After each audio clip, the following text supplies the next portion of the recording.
আপনার কাছে যদি 500 টাকা থাকে আপনিও ইন্ডিয়ার most popular company Reliance, TCS and এইচডিএফসির মতো বড় কোম্পানির মালিক হতে পারেন, তাও আবার মার্কেটের কোনো এক্সট্রা অর্ডিনারি নলেজ ছাড়া। নমস্কার দোস্ত, নিলয় বলছি। আজকে আমি বলতে চলেছি India's most trusted and SEBI regulated investment option mutual fund সম্পর্কে। মার্কেটে যারা ডিরেক্ট ইনভেস্টমেন্ট করতে চান কিন্তু ডিরেক্ট শেয়ার কিনতে ভয় পান, তাদের জন্য one of the best entry points হতে পারে এই মিউচুয়াল ফান্ড। এই মিউচুয়াল ফান্ডসটা কি, কত প্রকার, এর বেনিফিটস কি, এর রিস্ক কি, এবং আপনি যদি এই মিউচুয়াল ফান্ডসে ইনভেস্টমেন্ট করতে চান তাহলে কোথা থেকে এবং কিভাবে করবেন সবটাই জানাবো এই ভিডিও। দেখুন, ভিডিওতে আপনি প্রথমেই আমি আপনাকে ভিডিওর হাইপ ক্রিয়েট করে দিচ্ছি।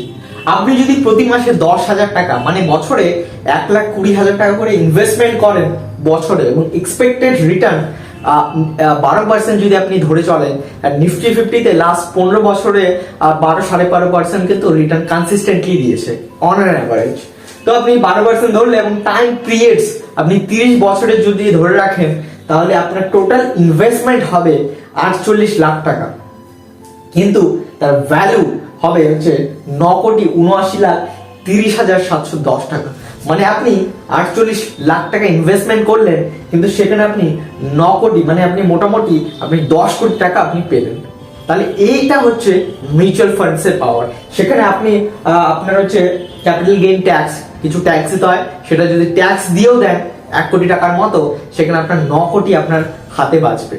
মানে কি, আপনি 48 লাখ টাকা আপনি দিয়ে দিলেন এবং 30 বছর পর আপনি 9 কোটি টাকা আপনার হাতে চলে আসলো। এটা হচ্ছে মিউচুয়াল ফান্ড পাওয়ার। এবার হচ্ছে মিউচুয়াল ফান্ডস কি, এবার আমরা জানবো। এটা জানার জন্য আমি আপনাকে একটা এক্সাম্পল দিচ্ছি।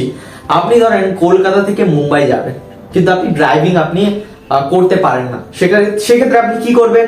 আপনি একজন ড্রাইভারকে হায়ার করলেন, সে আপনাকে কলকাতা থেকে মুম্বাই নিয়ে চলে গেল, এবং তার বদলে আপনি তাকে তার পারিশ্রমিক কিংবা ওয়েজেস সেটা আপনি দিয়ে দিলেন। ফলে কি হলো, আপনিও কলকাতা থেকে মুম্বাই পৌঁছে গেলেন আপনার গন্তব্যস্থলে, এবং সেও তার পারিশ্রমিক পেয়ে গেল, সেও খুশি হয়ে গেল, আপনিও খুশি হয়ে গেলেন। এটাই সিমিলারলি এভাবেই মিউচুয়াল ফান্ডস কাজ করে। কিন্তু সেক্ষেত্রে আপনি শুধু একা নন, আপনার মতো বহু লোক, হাজার হাজার লোক, কোটি কোটি লোক, তারা কি করে, তারা সবাই একত্রিত হয়ে একটা ফান্ডসে, একটা জায়গায় তারা সবাই মিলে টাকা জমা করে। সেটা হতে পারে প্রতি মাসে জমা করছে, কিংবা সেটা হচ্ছে ফ্রিকোয়েন্টলিতে জমা করছে। সে টাকাটা জমা হয়ে যাওয়ার পর সেই টাকাটা একজন হাইলি এক্সপিরিয়েন্সড, যে মার্কেটের সম্পর্কে বিভিন্ন বহু বছর ধরে সে এই মার্কেটে কাজ করছে, এবং সে প্রফেশনাল একজন, যে আপনার টাকাটাকে ভালো করে ম্যানেজ করতে পারবে, সে আপনার টাকাগুলোকে বা সবাই মিলে যে টাকাটা জমা করেছে সেই টাকাটাকে ম্যানেজ করে, এবং ম্যানেজ করার পর সেই টাকাটা কি করে, বিভিন্ন খাতে ইনভেস্টমেন্ট করে। হতে পারে সেটা গোল্ডসে ইনভেস্টমেন্ট করছে, হতে পারে বিভিন্ন শেয়ারসে সে ইনভেস্টমেন্ট করছে, হতে পারে সে বন্ডসে ইনভেস্টমেন্ট করে। বন্ডস আবার বিভিন্ন প্রকারের হয়। এই বন্ডসে ইনভেস্টমেন্ট করার পরে, এগুলোতে ইনভেস্টমেন্ট করার পরে যে প্রফিটটা আসবে, সেই প্রফিটটা আপনি যে রেশিওতে টাকা দিয়েছেন আপনাকে সেভাবে আপনাকে ফেরত দেওয়া হয়। এর ফলে কি হয়, আপনি প্রফিটেবল হয়ে যান, এবং আপনার প্রফিটেবল হয়ে যাওয়ার ফলে সেই যে ম্যানেজার, সে খুব সামান্য একটা পার্সেন্টেজ চার্জ করে। হতে পারে সেটা 0.012%, এটা বহুত কম একটা পার্সেন্টেজ চার্জ করে। ফলে আপনিও প্রফিটেবল হয়ে যান, সেও প্রফিটেবল হয়ে যায়। এবার দেখুন মিউচুয়াল ফান্ডস এর যে বেসিক ক্যাটাগরি, এই ক্যাটাগরি সম্পর্কে আমি বলতে চলেছি। প্রথম হচ্ছে ইকুইটি মিউচুয়াল ফান্ডস। এই মিউচুয়াল ফান্ডসটা কি? এটা বেসিক্যালি আপনি যদি ইকুইটি মিউচুয়াল ফান্ডস এর টাকা ইনভেস্টমেন্ট করেন, আপনার সম্পূর্ণ টাকা কোম্পানির শেয়ার কিনতে লেগে যায়। মানে কি, আপনি যদি শর্ট টার্মের জন্য আসেন, এই ক্যাটাগরিতে কিন্তু আপনার রিস্ক হতে পারে, কিন্তু ইকুইটি মিউচুয়াল ফান্ডসে সবচেয়ে বেশি কিন্তু আপনার রিটার্ন ক্রিয়েট হয়, কিন্তু সেখানেও কিন্তু রিস্কও আসে। আপনি যদি শর্ট টার্মের জন্য আসেন, মানে 5 বছর কিংবা 7 বছরের কম সময় নিয়ে যদি আসেন, সেক্ষেত্রে আপনার কিন্তু লস হওয়ার সম্ভাবনা থাকে। কিন্তু যদি আপনি 10 কিংবা 12 কিংবা 15 বছরের বেশি সময় যদি এই ফান্ডসে ইনভেস্টমেন্ট করেন, তাহলে কিন্তু আপনার মোটামুটি প্রফিটেবল হওয়ার 99% সম্ভাবনা থাকে। দ্বিতীয় হচ্ছে ডেট মিউচুয়াল ফান্ডস। আপনি দেখবেন এই ডেটটা কি, বেসিক্যালি আপনি দেখবেন ব্যাংকে যাবেন, ব্যাংকে গিয়ে এফডি যখন করবেন, সেখানে আপনাকে 7% কিংবা 6.5% আপনাকে রিটার্ন দেয়। তার কমও দেয় না, তার বেশিও দেয় না। সিমিলারলি এই ডেট মিউচুয়াল ফান্ডসটা কি করে, বেসিক্যালি ডেট ইনস্ট্রুমেন্ট যেগুলোর ভ্যালু খুব একটা কমে না, যেমন গোল্ডস এর ভ্যালু ধীরে ধীরে বাড়তেই থাকে, রাইট? যেমন হচ্ছে বন্ডস এর ভ্যালু ধীরে ধীরে স্টেবল থাকে, ওটা বাড়েও না কমেও না, স্টেবল থাকে। বা এফটি, বিভিন্ন যেগুলো ডেট ইনস্ট্রুমেন্ট, যেগুলো রিস্ক খুবই কম, সেগুলোতে ইনভেস্টমেন্ট করে, যার ফলে আপনার টাকা খুবই স্পিডে তো গ্রো হয় না, কিন্তু ডিক্লাইনও হবে না। আপনি যদি এই ডেট মিউচুয়াল ফান্ডসে যদি টাকা ইনভেস্টমেন্ট করেন, আপনার টাকা ধীরে ধীরে ধীরে ধীরে গ্রো হতে থাকবে, কিন্তু কমবে না, গ্রো হতে থাকবে। থার্ড হচ্ছে hybrid mutual funds. Hybrid mutual ফান্ডসটা হলো ইকুইটি প্লাস হচ্ছে ডেট মিউচুয়াল ফান্ড। এটা মানে কি, ধরুন এই ফান্ডসটা, হাইব্রিড ফান্ডসে কি হয়, 50% শেয়ারসে ইনভেস্টমেন্ট হয়, রিস্কি অ্যাসেটস গুলোতে ইনভেস্টমেন্ট হয়, 50% ডেট ইনস্ট্রুমেন্ট গুলোতে ইনভেস্টমেন্ট হয়। মানে আপনার টাকা গ্রো হয় প্লাস সেফও থাকে। এটা হচ্ছে হাইব্রিড মিউচুয়াল ফান্ডস। আপনি যদি মিড টার্মের জন্য আসেন, 7 থেকে 8 বছরের জন্য বা 5 থেকে 8 বছরের জন্য, সেক্ষেত্রে হাইব্রিড ফান্ড আপনার জন্য বেটার হতে পারে। এন্ড দেন আছে ইন্ডেক্স ফান্ড। ইন্ডেক্স ফান্ডটা কি, আপনি সবাই শুনেছি ইন্ডেক্স, নিফটি 50 ইন্ডেক্স ফান্ড কিংবা সেন্সেক্স ইন্ডেক্স ফান্ড। এই ইন্ডেক্স ফান্ড বেসিক্যালি কি করে, নিফটি বা সেন্সেক্স কে ফলো করে। ইন্ডেক্স ফান্ড, নিফটিটা কি, দেশের 50টা টপ 50 কোম্পানিজ কে বলে হচ্ছে নিফটি, এবং দেশের টপ 30 মানে মুম্বাই বেসড যেগুলো কোম্পানি আছে, সেই মুম্বাই বেসড কোম্পানির টপ 30টা কোম্পানিকে বলা হচ্ছে সেন্সেক্স। এবার এই ইন্ডেক্স মিউচুয়াল ফান্ডসরা নিফটি কিংবা সেন্সেক্স কে ফলো করে, এই কারণে বলা হয় নিফটি 50 ইন্ডেক্স ফান্ড। মানে কি, সেই ফান্ডটা দেশের টপ 50টা কোম্পানিতে ইনভেস্টমেন্ট করে। এটা অনেকটা সেফ এন্ড সিকিউর।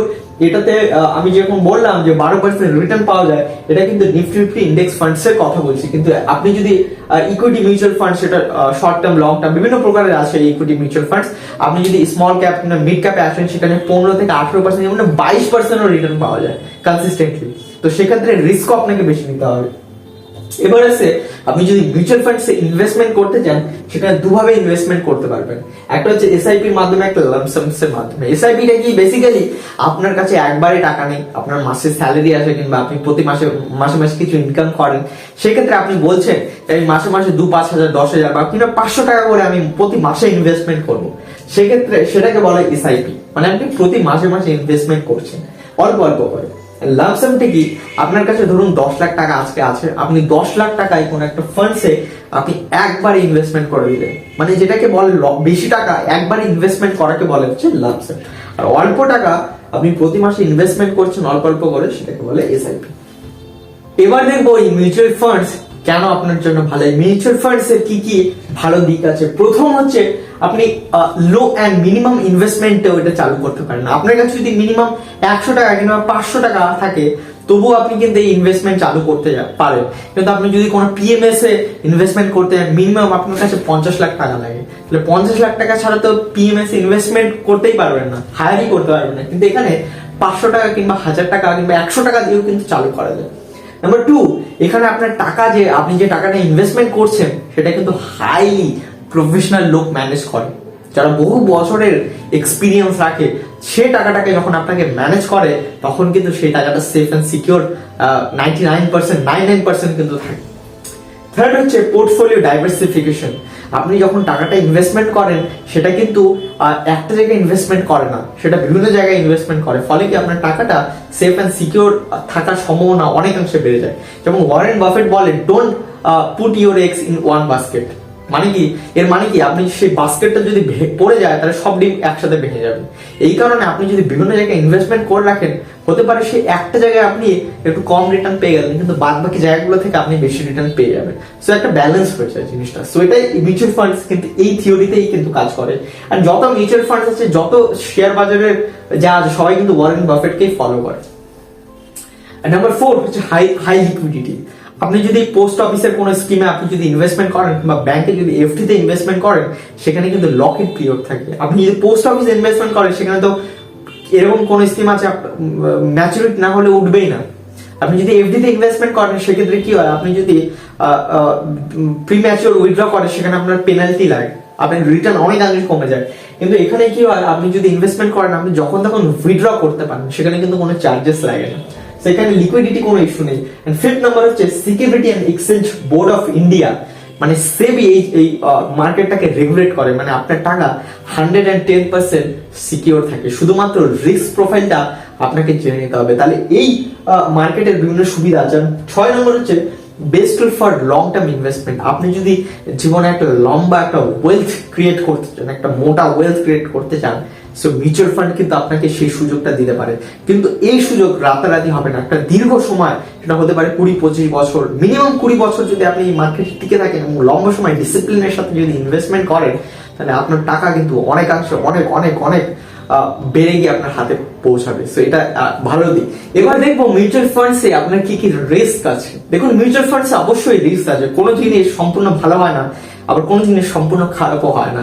তো মিউচুয়াল ফান্ডসে কিছু রিস্ক আছে, কিন্তু সেগুলো খুব ক্যালকুলেটেড রিস্ক। কেমন কি, ধরুন আপনি কোনো ইকুইটি ফান্ডসে আপনি ইনভেস্টমেন্ট করলেন এবং সেটাকে আপনি শর্ট টার্মে আপনি রিটার্ন ক্রিয়েট করতে চাইছেন, সেক্ষেত্রে কিন্তু আপনার লস হয়ে যেতে পারে। ধরুন আপনি কোনো মিড ক্যাপ আপনি ফান্ডসে আপনি ইনভেস্টমেন্ট করলেন, সেক্ষেত্রে কি হয়, আপনার টাকাটা আপনাকে লম্বা সময় ধরে অ্যাটলিস্ট 10-15-20 বছর ধরে আপনাকে হোল্ড করে রাখতে হবে, সেক্ষেত্রে আপনি একটা ম্যাসিভ রিটার্ন পাবেন। কিন্তু যদি আপনি 2-3 বছরে যদি টাকাটাকে ভাবেন যে আমি ইনকাম করে বেরিয়ে আসতে চাইবো, হতে পারে আপনি 1 লাখ টাকা ইনভেস্টমেন্ট করেছেন, আপনার 1 লাখ তো দূরের কথা, আপনি 80,000-70,000 টাকা আপনি বের করতে পারলেন, 1 লাখও বের করতে পারলেন না, সেক্ষেত্রে কিন্তু আপনার লস হয়ে যেতে পারে। সেই মিউচুয়াল ফান্ড কিন্তু লম্বা ইনভেস্টরদের জন্য, লং টার্ম যারা থটস রাখে, লং টার্ম যারা বসে থাকতে পারবে মার্কেটসে, তাদের জন্য কিন্তু এই মিউচুয়াল ফান্ডস। সেকেন্ড হচ্ছে decrease NAV in short periods. হতে পারে আপনি যখন মিউচুয়াল ফান্ডসে ইনভেস্টমেন্ট করেন, আপনাকে ইউনিটস দিয়ে দেওয়া হয়। আপনি ধরলেন কোন একটা ইউনিটসের দাম হলো, একটা ইউনিটসের দাম হলো 500 টাকা, লেট সাপোজ। তো আপনি যখন একটা ইউনিট কিনবেন, সেটাকে 6 মাস ধরে যখন ধরে রাখবেন, সেটা 500 টাকা থেকে যখন 440 টাকা বা 400 টাকা হয়ে যাবে, কারণ মার্কেট তো আপস এন্ড ডাউনস অলওয়েজ করে। 400 টাকা হয়ে গেলে সেখান থেকে যদি আপনি ভয়ে যদি টাকাটা উইথড্র করে নেন, সেক্ষেত্রে আপনার লস হয়ে যাবে। আপনি যদি সেই টাকাটা রাখতে হবে, কারণ আপনার টাকার ভ্যালু কমে গেছে, ইউনিটস কমেনি, আপনার ইউনিটস তো একটাই আছে, সেটা 400 থেকে আবার 600 হয়ে যাবে, 1000 টাকা হয়ে যাবে, 1200 হয়ে যাবে, 2000 হয়ে যাবে। সময় দিতে হবে তাকে। তো অনেকে বুঝতে পারে না, তাই বললে সেটাকে উইথড্র করে নেয়, ফলে তাদের লস হয়ে যায়। আর থার্ড, লো এমসি ফান্ডস। আপনি ধরলেন এমন কোন কোম্পানিতে, এমন কোন মিউচুয়াল ফান্ড কোম্পানিতে ইনভেস্টমেন্ট করলেন যে অ্যাসেটসই ম্যানেজ করে কম টাকা, তার অ্যাসেটসই কম আছে, সেক্ষেত্রে কি হবে, মার্কেট যখন ডাউন যাবে, মার্কেট যখন ক্র্যাশ আসবে, সবাই টাকা উইথড্র করতে চলে আসবে, তখন আপনি উইথড্র করতে যাবেন, লিকুইডিটি ইস্যু হয়ে যাবে, আপনাকে বলবে হোল্ড, আপনি আজকে টাকা দেবো না পরে টাকা দেবো। তো তাদের যদি এএমসি, ভালো এএমসি চুজ করতে হবে, যে এএমসি 1 লাখ 2 লাখ কোটি টাকা, 1-2 লাখ কোটি টাকা, লাখ না, 1-2 লাখ কোটি টাকা ম্যানেজ করে, সেরকম কোম্পানি, মিউচুয়াল ফান্ড কোম্পানিতে যদি আপনি ইনভেস্টমেন্ট করেন, আপনার লিকুইডিটি কিন্তু আপনার ইস্যু হবে না। আপনি মার্কেট যখন ক্র্যাশ হবে, তখনও কিন্তু আপনি টাকা তুলে নিতে পারবেন। লং টার্ম মার্কেট ক্র্যাশ যেমন জাপানে হয়েছে, দীর্ঘ 45 বছর ধরে স্টক মার্কেট 0% রিটার্ন দিয়েছে। সো এটা হতেই পারে, ভারতবর্ষও হতে পারে, কিন্তু সম্ভাবনা কম। তো এই কিছু কিছু জিনিস আছে যেটা মিউচুয়াল ফান্ডের রিস্ক আছে, কিন্তু সেগুলো খুব ক্যালকুলেটেড। এবার এত কিছু দেখার পর, এত কিছু শোনার পর, আপনার যদি মনে হয় যে আমি মিউচুয়াল ফান্ড আমি শুরু করতে চাই, মিউচুয়াল ফান্ডস আমি ইনভেস্টমেন্ট শুরু করতে চাই, মার্কেটে ইনভেস্টমেন্ট করতে চাই, আপনি যদি রিস্ক নিতে চান, তাহলে আপনার প্রথমেই আপনাকে যে কাজটা করতে হবে, আপনার আধার কার্ডের সাথে আপনার মোবাইল নাম্বার, যেটাতে আপনি ইনভেস্টমেন্ট বেসিক্যালি যে নোটিফিকেশন সবকিছু পাবেন, সেই মোবাইল নাম্বার আপনাকে লিংক করতে হবে ফার্স্ট। সেকেন্ড কাজ হচ্ছে আপনাকে একটা ব্রোকারেজ কোম্পানি খুঁজতে হবে। হতে পারে আপনি জিরোদা নিলেন, হতে পারে আপনি গ্রো নিলেন, বা হতে পারে আপনি আপস্টক্স, এঞ্জেল ওয়ান, এরকম বহু ভালো কোম্পানিস আছে যেটা সেবি রেগুলেট করে বা সেবি এর সাথে কানেক্টেড আছে। সেরকম ব্রোকারেজ কোম্পানিতে আপনার একটা ডিম্যাট অ্যাকাউন্ট খুলতে হবে, রাইট?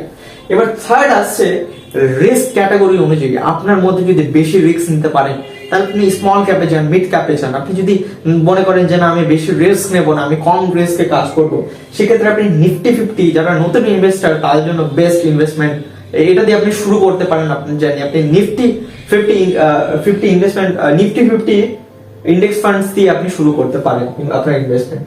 ফোর্থে যাবেন, এটা সিলেক্ট করার পর এসআইপি বা লামসামে অপশনে গিয়ে আপনি ক্লিক করবেন, সেখানে গিয়ে আপনার ফার্স্ট পেমেন্টটা দিয়ে দিবেন এবং অটো এসআইপি বলে বা হ্যাঁ সিলেক্ট করে রাখবেন। দেখবেন আপনার টাকা, আপনি প্রতি মাসে আপনার অ্যাকাউন্টে টাকা রাখবেন, যে ডেট চুজ করবেন সেই ডেট থেকে আপনার টাকাটা কেটে নেবে। এবং ফিফথ নাম্বার হচ্ছে লং টার্ম ধরে রাখুন। যে ফান্ড থেকে ইনভেস্টমেন্ট করবেন, যে ফান্ডসে, সেই ফান্ডসটাকে লং টার্ম ডিসিপ্লিনের সাথে ধরে রাখুন এবং প্রতি বছর সেটাকে ইয়ারলি রিভিউ করুন যে কত পার্সেন্ট আমি রিটার্ন পেয়েছি, সেটাকে রিভিউ করতে থাকুন।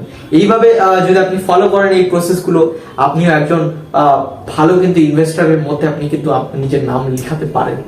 সো আমি যদি আপনাকে মিউচুয়াল ফান্ড সম্পর্কে ক্লিয়ার এন্ড ক্ল্যারিটি দিতে পারি, ক্লিয়ার আন্ডারস্ট্যান্ডিং দিয়ে থাকি, তাহলে ভিডিওটা অবশ্যই লাইক করবেন, কমেন্ট করবেন, শেয়ার করবেন, সাবস্ক্রাইব করবেন এবং ভিডিও কমেন্টে আপনি জানান যে কোন টপিক আপনি ভিডিও চান। আর একটা কথা অবশ্যই মনে রাখবেন, আপনার টাকা যখন সময়ের সাথে বিয়ে করে নেয়, আবার শুনবেন, আপনার টাকা যখন সময়ের সাথে বিয়ে করে নেয় তখনই আপনার কিন্তু long term wealth creation journey start হয়ে যায়। সো এই long term wealth creation journey আপনি মিউচুয়াল ফান্ডস এর থ্রু আপনি চালু করতে পারবেন, কিন্তু সেজন্য আপনার পেশেন্স, পারসিস্টেন্ট এন্ড ডিসিপ্লিন লাগবে। আবার শুনবেন, পেশেন্স, পারসিস্টেন্ট এন্ড ডিসিপ্লিন লাগবে। এই তিনটা কম্বিনেশন যখন আপনার সময়ের সঙ্গে মিলে যাবে তখনই কিন্তু আপনি একটা ম্যাসিভ ওয়েলথ ক্রিয়েট করতে পারবেন। এই ওয়েলথ 2-3 বছরে কিংবা ওভারনাইটে কিন্তু ক্রিয়েট হবে না, লম্বা সময় 20-20-25 বছর যখন আপনি মার্কেটে টিকে থাকতে পারবেন ডিসিপ্লিনের সাথে, তখনই কিন্তু আপনি একটা লম্বা টাকা আপনি ক্রিয়েট করতে পারবেন। সো বন্ধুরা, আজকের জন্য এইটুকুই, দেখা হবে নেক্সট ভিডিওতে।